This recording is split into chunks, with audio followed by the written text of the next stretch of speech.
Drilling holes for the bumper. Drilling holes for the bumper, alright. For the hitch. For the pencil hitch? Yeah, do you think that 1 1/16 hole is big enough for a 1/2 bolt? Oh! How come we're drilling these so big? Because we're making a trick. The back side is drilled at 9/16. The front side is drilled at 1 1/16. Alright. And the make or break of this. Yeah. Where the hell is the piece? On top of the chipper here. And the make or break of this deal is to make sure that we secure the hitch correctly. Okay. So we have DOM tubing drawn over mandrel, 1-inch OD, 5/27. It's a little bit more than 1/2 inch ID for the 1/2 inch bolt to fit. I'm gonna put those in here, chamfer those, weld them in, so that when we draw the bolts up tight, it's not collapsing the bumper. One might say, well, by the time it's collapsed, it's good to go. Yeah, and then you put a 10-ton trailer behind it, and it's going to work its way, and it's going to collapse the bumper more. And as it collapses the bumper, the bolts loosen up, and next thing you know is you're in a world of doo-doo. Oh no! All right. So we'll we're make basically little pieces here, little spacers that get welded in, that stop the pipe from compressing. All right. So that we can draw this thing tight without.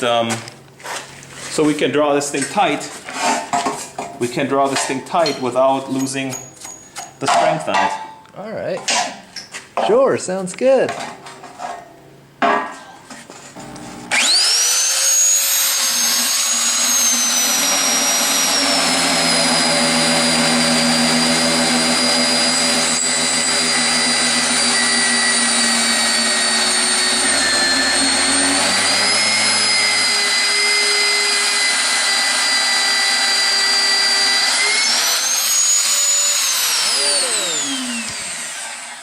Cool.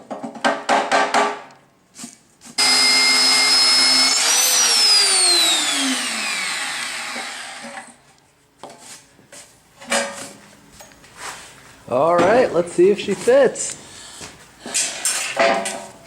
Yeah, you think the holes are big enough? I think the holes are big enough. Okay, good.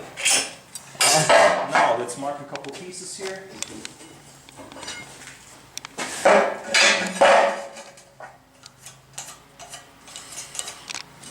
All right, let's go to town. All right.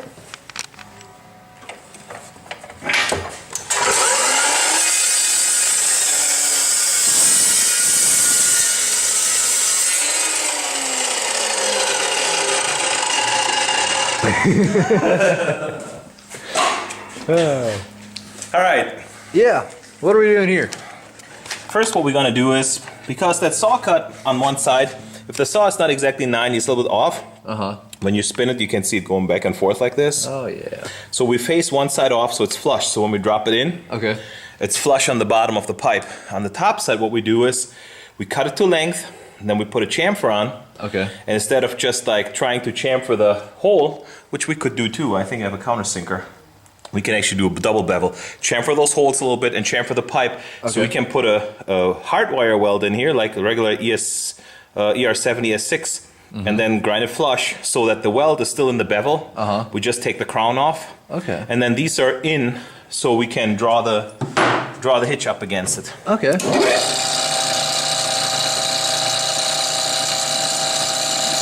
I take it now we're flattening off the underside. Yes.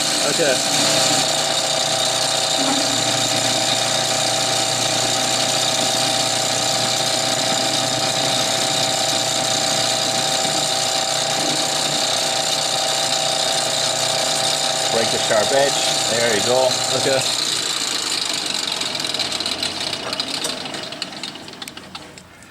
Alright, I see how that works.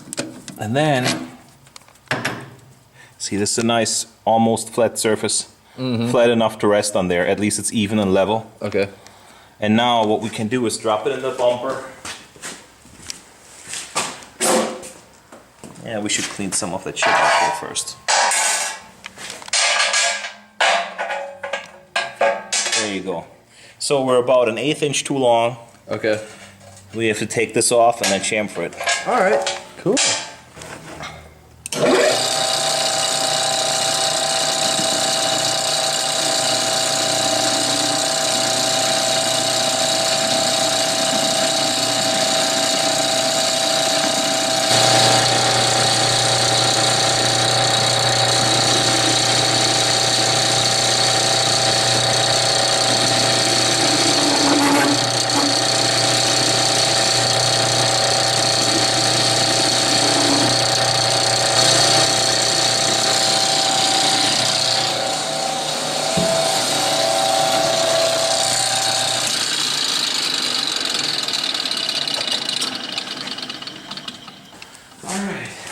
fit up.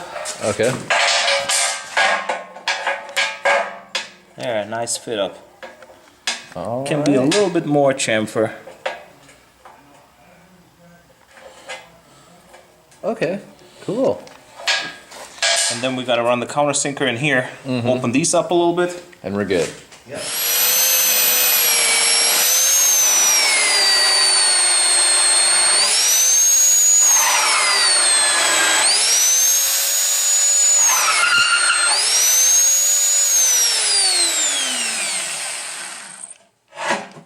Welcome to weldinghintsandhelps.com.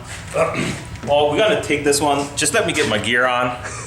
Well, hold on. I got a titanium ticket. I cannot weld carbon steel.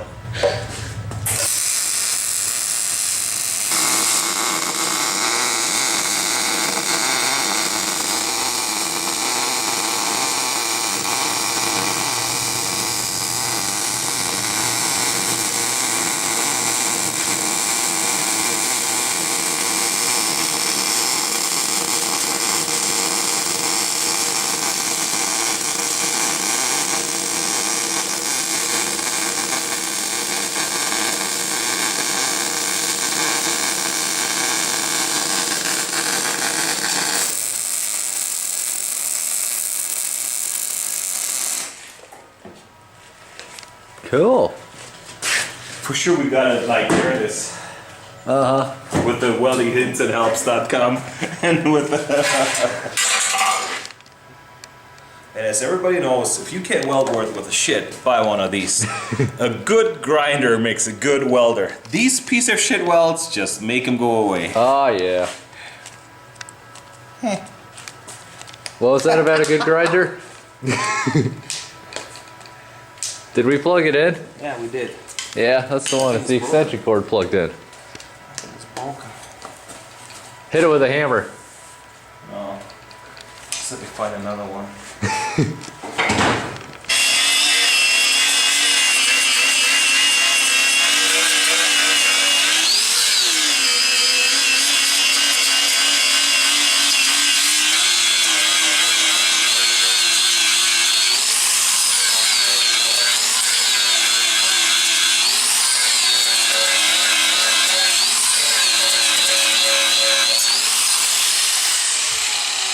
Well, dang. It's smooth. Now the question is if the hitch will fit. Oh, we sure do hope so.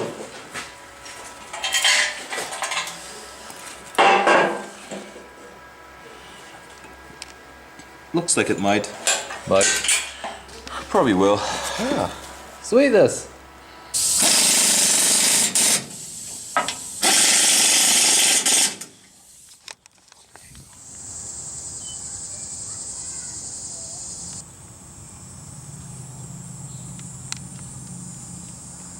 Alright, YouTube, so we got the bumper put on, we got out the old forklift, and yeah, everything went in real well except for this one bolt, which was sort of a pain, but we obviously got it good and installed. And we have 1, 2, 3, 4, 5 bolts on each side, so that's a total of 10, which sure beats the DOT minimum of 6. And I guess we put it down now, right? Right. Okay. Yeah, it's on there, definitely. That's not coming off.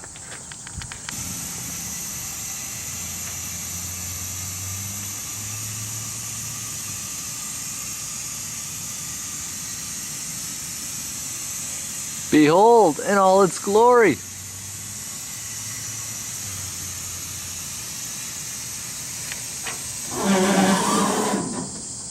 Cool. Well, as you can see, YouTube, we got the lights in. Well, kind of in there. They're more or less popped in. Pete still has to do the wiring on them. And I think it looks better on the ground. What do you think? Everything looks better on YouTube, I think. Everything looks better on YouTube. Okay. I think that's supposed to be some kind of an insult or something, but I think my coffee's worn off, so whatever. Anyway,